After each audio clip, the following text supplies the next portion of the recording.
Welcome back to my new blog. कैसे आप लोग? आई होप सबको बहुत अच्छे होंगे।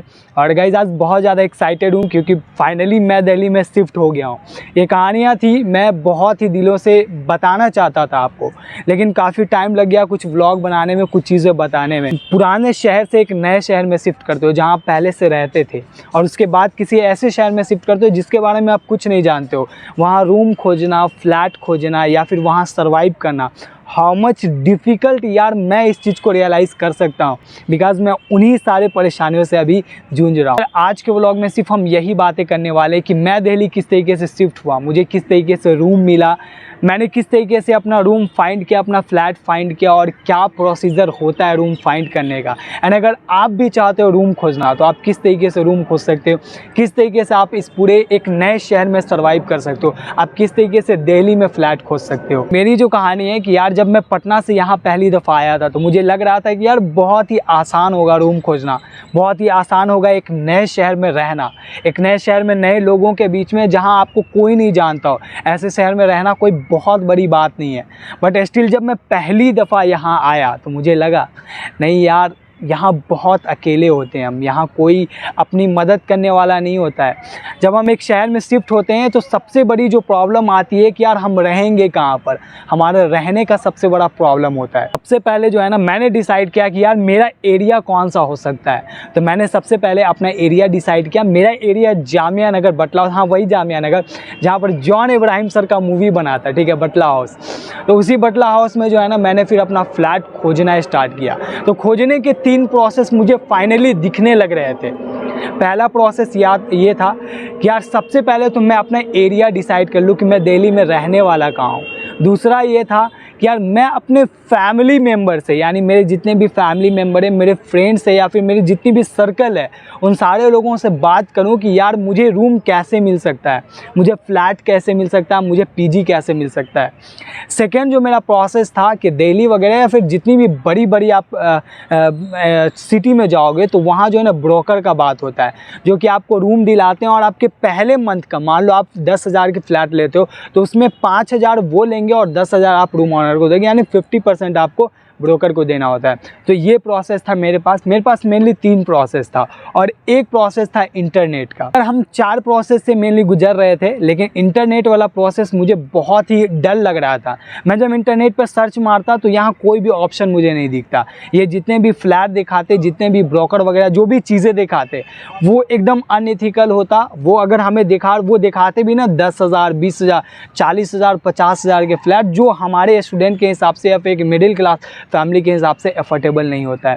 तो यार मैं इंटरनेट का प्रोसेस को एंड कर देता हूँ, और मैं भी आपको यही सजेशन दूंगा कि आप इंटरनेट से खोजने की कोशिश मत करो। आप जो है ना पीजी अगर चाहते हो खोजना, तभी आप जो है ना इंटरनेट पर सर्च मारना। पीजी बहुत अच्छी चीज़ है, इंटरनेट से मिल जाएगी। तो मैं जितने भी मेरे फैमिली मेम्बर थे, जितने भी फ्रेंड्स थे, उनसे बात करने लग रहा था, वो सारे लोग मुझे बोल रहे थे यहाँ ले लो, वहाँ ले लो। वो खोजने लग रहे थे, वो भी खोज रहे थे, मैं भी खोज रहा था। बहुत सारे लोगों ने एक दूसरे से बातें की, बहुत कुछ हमने किया, लेकिन मुझे फ्लैट फैमिली मेम्बर की मदद से नहीं मिला। तो यार आपके पास पहला प्रोसेस, आप अपने फैमिली मेम्बर या फिर आपके दोस्त जितनी भी सर्कल है उनसे बात करो। लेकिन सेकेंड प्रोसेस पर जब मैं मूव करता हूँ वो था ब्रोकर के पास। मैं ब्रोकर के पास गया, उनके पास जाने के बाद मैंने अपना बताया कि मैं 2 BHK का फ्लैट अफोर्ड कर सकता हूँ, मैं 4 बंदों के साथ रहने वाला हूँ, एक फ्लैट में 4 बंदे रहेंगे और अपन 2-2 हज़ार कर दे सकते हैं हाईएस्ट, यानी कि हम 8,000 तक का फ्लैट जो है ना अफोर्ड करते हैं। हम जाकर ब्रोकर का कहते हैं, बस उसको कहना था, वो बंदा बोलता है चल भाई तेरा फ्लैट बगल वाले गली में हम दिलवा देते हैं। वो बंदा हमें फ्लैट के पास ले गया, दिखाया उखाया, बट यार वो 8,000 बोल रहा था, उसके बावजूद उसे 4,000 चाहिए थे। 8,000 एक्स्ट्रा जो है ना हमें सिक्योरिटी मनी के तौर पर देना पड़ता था। तो जो है ना वो बहुत ज़्यादा क्रिटिकल पड़ गया, वो बहुत ज़्यादा महंगा पड़ने लग रहा था कि यार नहीं, इतना एफर्ट हम नहीं कर सकते, इतना हम नहीं दे सकते। तो फिर मैंने ब्रोकर का भी धंधा छोड़ दिया कि यार ये बंदे से मेरा नहीं हो पाएगा। फिर मैं क्या कर रहा था, अब मैं गली गली घूमने लग रहा था। यार जिस एरिया में बटला हाउस में मैं रह रहा था उसके पूरे के पूरे गली में घूमने लगा, और सारे गली में घूम कर जो है ना जितने भी चाय के शॉप वाले, जितने भी किराना स्टोर वाले थे, उन सारे लोगों से मैं बात करने लग रहा था।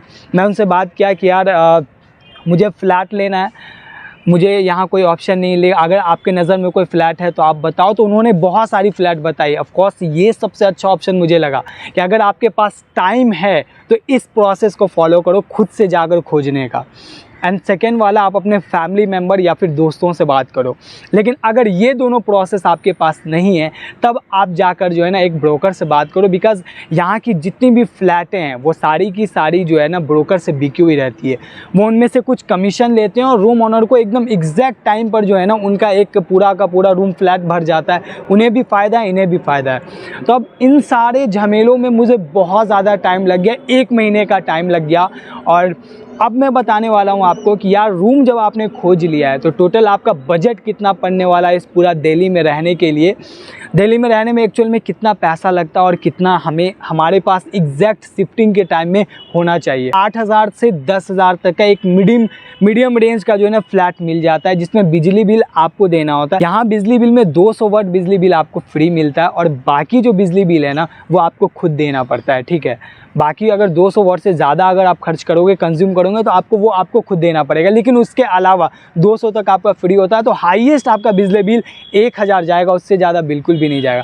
तो अगर आप 10,000 रुपया फ्लैट का रखते हो, 1,000 आप बिजली बिल का रखते हो एंड सफाई एंड ऑल का अगर आप 500 रुपया रखते हो तो आपका 11,500 रुपया फ्लैट का पड़ता है। अब इसमें आप डिस्ट्रीब्यूट कर लो, आप 5 लोग रहोगे, आप 4 लोग रहोगे, आप 2 लोग रहोगे, वो आपके ऊपर है यार, ये हमारी बातें नहीं है। तो ये चीज़ें हो गई। फिर उसके बाद हम बात करते हैं खाना खर्चा में। अगर आप खाना खुद से बनाते हो तो सबसे बेहतरीन ऑप्शन है, बिकॉज़ मैं खाना खुद से बना रहा हूँ। इन हाथों से खाना बनाता हूँ, बहुत टेस्टी होते हैं बाय द वे। मैं कभी भी पटना में खाना नहीं बनाता था, लेकिन यहाँ खाना बनाना पड़ रहा है, बिकॉज़ यहाँ बाहर का खाना बहुत गंदा और साथ में बहुत महंगा है। बाहर का खाना अगर आप खाओगे तो आपको महीने का जो है ना नहीं जो है ना 5,000 के आसपास, 4 से 5,000 लग जाएंगे, बिकॉज़ आप कहीं ना कहीं थोड़ी अच्छे लेवल का खाना खाओगे। ऑफ कोर्स नॉट कि वाहियात खाना हम खाना नहीं पसंद करेंगे। तो हमें जो है ना खाना में 3 से 4,000 का रेशियो लेकर चलना है। इसके अलावा अब आगे बात करते हैं, आप रूम वगैरह का 11,500 दे रहे हो, खाना का 3,000 मान रहे दे रहे हो, तो 11,500 और 3 आपके पास 14,500, 15,000 का बजट एग्जैक्ट आ रहा है। उसके बाद जो सबसे मेन पॉइंट हम करने वाले हैं वो है ट्रैवलिंग। यार यहाँ बहुत आसानी है मेट्रो का, लेकिन मेट्रो के होने के बावजूद यार ये बहुत एक्सपेंसिव है मेट्रो। लाइक हम पटना में जब ट्रैवल करते थे ना, ऑटो ले लिया करते थे 10 रुपये का, यहाँ से 5 किलोमीटर 10 किलोमीटर 10 रुपये 20 रुपये में चल जाते थे। लेकिन यहाँ मेट्रो बहुत एक्सपेंसिव है मेरे भाई। आपको अगर बताओ ना तो आपको अगर 3 किलोमीटर से 4 किलोमीटर का डिस्टेंस पे अगर मेट्रो से कवर करना है तो 10 से 15-20 रुपये आपको खर्च करना पड़ेगा।